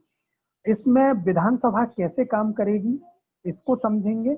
हम ये समझेंगे जम्मू कश्मीर का इतिहास क्या था, इतिहास के बारे में समझेंगे कि जम्मू कश्मीर कैसे भारत में शामिल हुआ, कैसे कैसे प्रॉब्लम्स आई। हम जम्मू कश्मीर को लेके एक डीप स्टडी हम करेंगे और एक आपकी अंडरस्टैंडिंग क्रिएट करेंगे जम्मू कश्मीर को लेके। इसी में हम दूसरा टॉपिक प्रमुख संविधान संशोधन, अब तक कौन कौन से प्रमुख संविधान संशोधन हुए हैं उसके बारे में जानेंगे। और इसका जो लास्ट टॉपिक होगा प्रमुख अनुसूचियां, हम इसके बारे में जानेंगे। जैसे कि हमारी अभी वर्तमान में 12 अनुसूचियां हैं। संविधान जब लागू हुआ था तब 8 अनुसूचियां थी और वर्तमान में 4 अनुसूचियां विभिन्न संविधान संशोधन विधेयकों के माध्यम से जोड़ी गई हैं।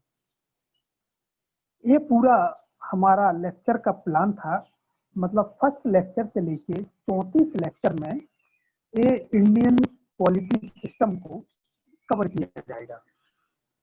और प्रत्येक लेक्चर में कैसे कैसे कौन कौन से टॉपिक पढ़ाए जाएंगे वो मेरे द्वारा बताया गया है और एक ड्राफ्ट पेश किया गया है कि हम इस दिशा में हम ऐसे ऐसे आगे बढ़ेंगे।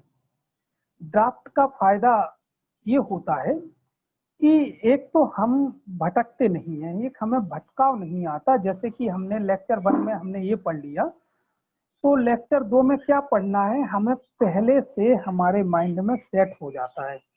एक टीचर्स को भी दिशा मिलती है, स्टूडेंट को भी दिशा मिलती है।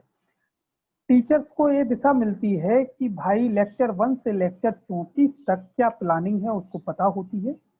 स्टूडेंट को दिशा ये मिलती है कि लेक्चर 1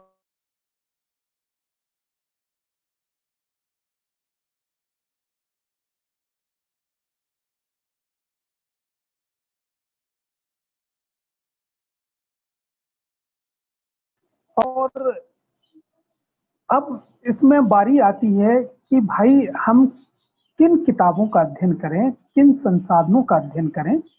तो मैं आपको यहाँ बता दूं कि आप कौन कौन सी किताबें पढ़ सकते हैं। इसके लिए लक्ष्मण जी से रिक्वेस्ट करूंगा वो पीपीटी को फिर से शेयर करें। और लास्ट पीपीटी में मैंने यह बताया है कि पढ़ना किन किन किताबों से है। तो मैं आपको इसके आगे बढ़िए, इसके आगे बढ़िए तो मैंने ये बताया है कि हमें क्या क्या पढ़ना है, किन किताबों से पढ़ना है।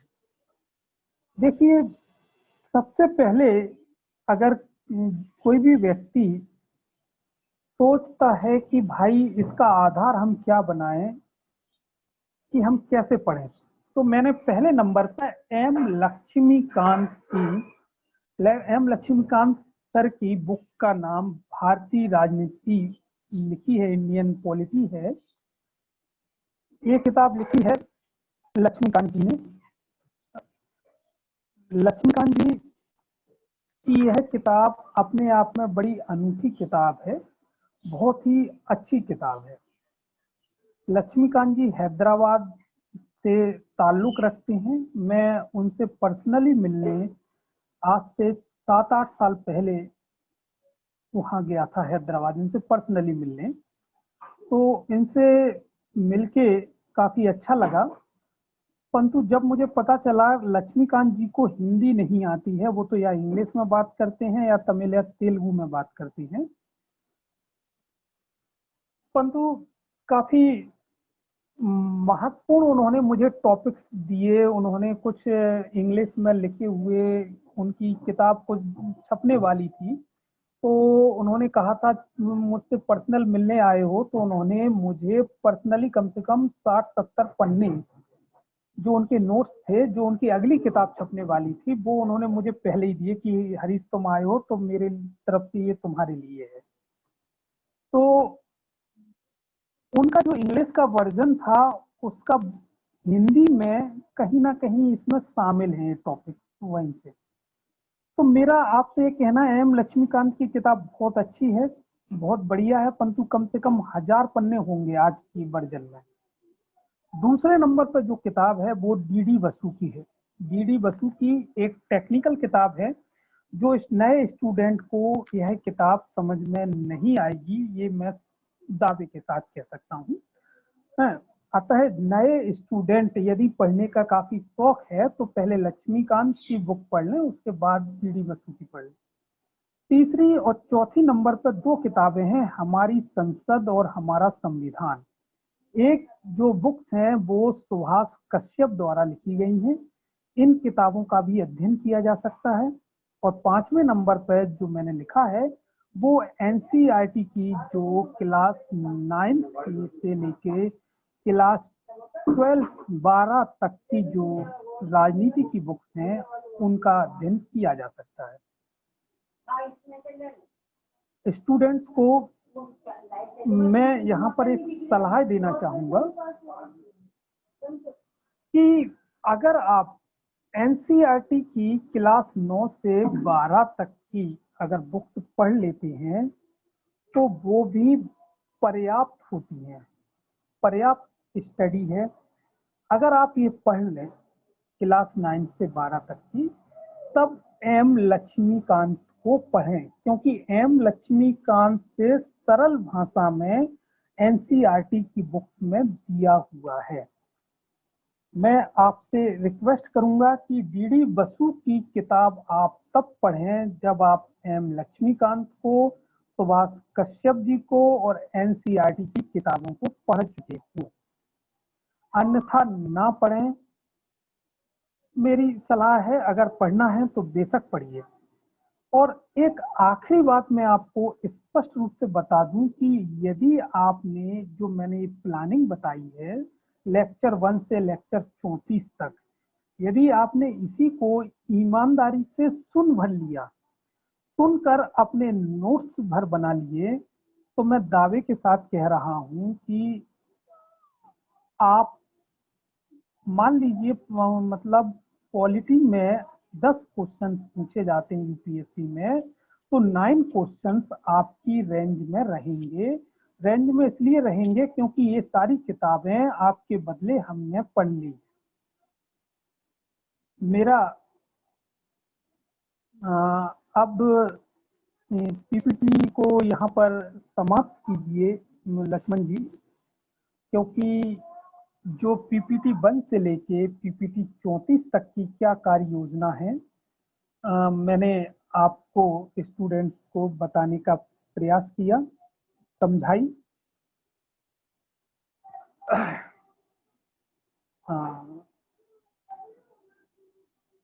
समझाने का प्रयास किया और आप लोगों ने इसको अच्छी तरह से समझा होगा, मुझे बिल्कुल उम्मीद है। और मैं आपको यहाँ पर एक चीज स्पष्ट रूप से बता रहा हूँ, दावे के साथ बता रहा हूँ कि यदि आपने मेरे द्वारा जो ड्राफ्ट बनाया गया है आप उस ड्राफ्ट के अनुसार चले, तो जो भी क्वेश्चन पूछे जाएंगे वो इसी में से आएंगे। हमने काफी साइंटिफिक तरीके से ड्राफ्ट बनाया है और मतलब आप इस हिसाब से पढ़ेंगे तो आपकी सफलता 100% होगी। आपको मैं बार बार कह रहा हूँ, ज्यादा किताबें नहीं पढ़िए, कोई एक किताब को आधार बनाइए और उस किताब को बार बार पढ़िए। यही आपकी सफलता की सीढ़ी रहेगी। आप ज्यादा किताब पढ़ोगे, मैं हमेशा, जैसे मैंने आज 5 किताबें बताई, मेरे को बताने के मूड में नहीं था कि क्या क्या पढ़ना है, परंतु फिर भी बच्चों की विशेष डिमांड होती है कि सर किताब बताइए। मैंने लिखा है, परंतु मैं फिर से आपको कहूंगा कि एक ही किताब को आपको बार बार पढ़ना है। अगर आपको अच्छे से समझना है तो एनसीईआरटी की 9 से 12 तक की किताबों को अच्छी तरह से पढ़ लीजिए।